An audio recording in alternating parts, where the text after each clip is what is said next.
By the time they swam back to shore, Tedros had scrapped his original plan for asking Agatha to marry him. Soon, a new proposal brewed in his heart, one that he didn't second guess. He didn't share it with anyone. Not Lance, not Merlin, not his mother, not a soul until his princess on the day he chose.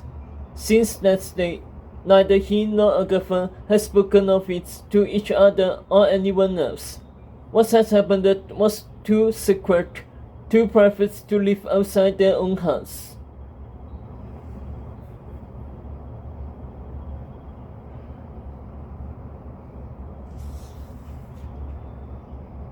It's why when Tedros watched that fourth Agatha lie about the proposal, telling a version that resembled nothing of the truth, he felt so offended, so violated, that his mother had known he would confuse her for a snake. Tedros! His mother's voice spoke. He opened his eyes to a wet, galaxy darkness as if he was trapped deep under the water. Tedros!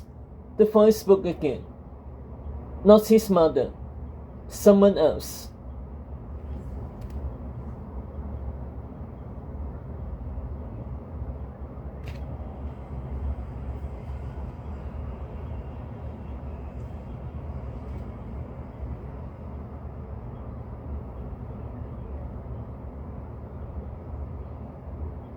A body climbed on top of him, light and bony, before warm fingers touched his eyes, pulling away a cold frown. Sun blinded him, blotting out everything except his snow-dusted princess, panting softly, pink cheeks tinged blue, her cloak crushed with ice as if she had been buried in it. More snow fell from the sky, filling Tedros' eyes where Agatha had just scraped it away. The prince turned his neck and saw heaps of snow blocking his view, as if he, too, had been buried before his princess dug him up.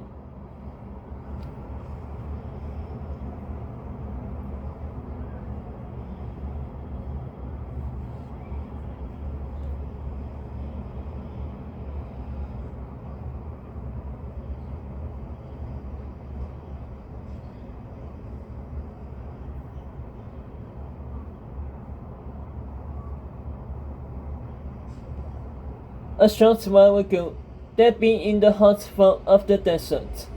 10 lions peeked from under his father's wing. Sand was kicked to his chest and armpits under his lace-up shirt.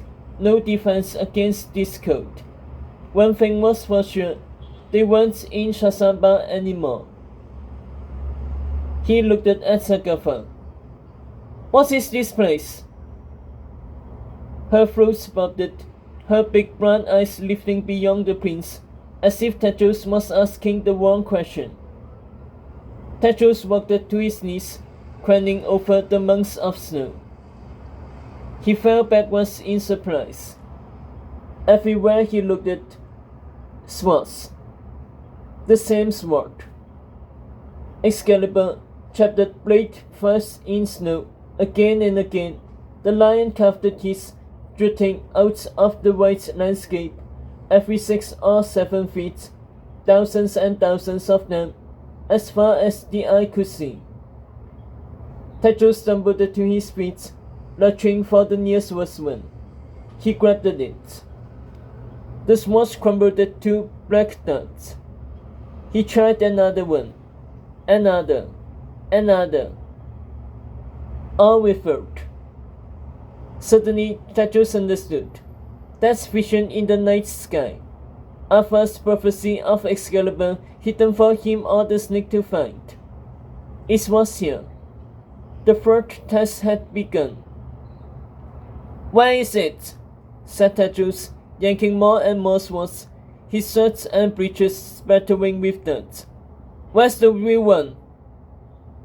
But Agatha was gazing out at sunlit snow, as if these two were the wrong questions. She looked back at her prince. Where's Sophie? she asked. Silence hung between them. Pink lightning shocked the sky, followed by a puff of pink smoke somewhere in the distance. Tedros and Agatha glanced at each other. Then they started running.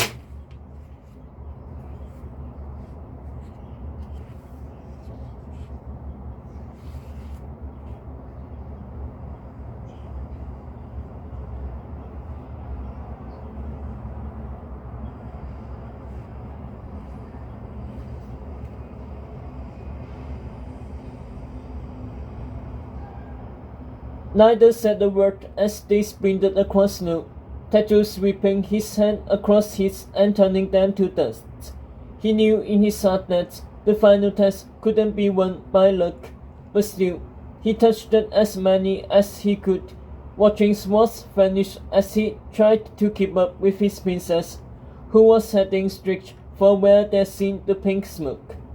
He heard Agatha holding her breath, which reminded Tedros to keep breathing, even if every breath brought with it thoughts of Waffle and Japheth and Albrecht, and how Tedros had played the parts of the last, the prince willing to kiss his own enemy to send him to hell, only to kill someone else instead.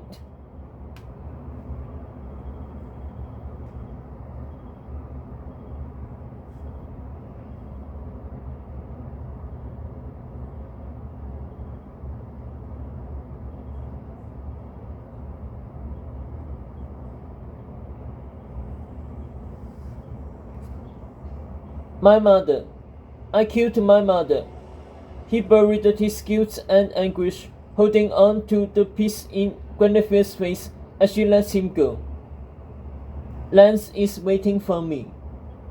It was what his mother wanted, to be reunited with her knight, but not before protecting her son, not before sacrificing herself to get him to the last test. To Excalibur. The lion squirrel, his father called it. The sword that once rejected Tedros as king. The sword he now had to find and claim. Not that he had the faintest clue now. He couldn't possibly touch every imposter blade in sight, nor did he know how far this game board of Excalibur's would go on, or whether the snake had a better plan to win, or where the snake even was.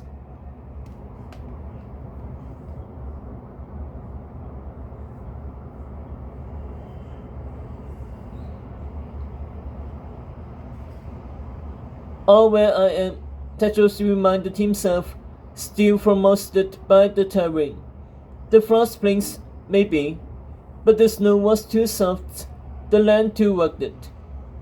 He considered other options, might have found Atasara, even Neverwood, but there was nothing to orient him, no town or castle or sea or something that might clue him to where they were. Just more swords and more snow, as if they were stretching the bounds of the world into the endless of the endless woods.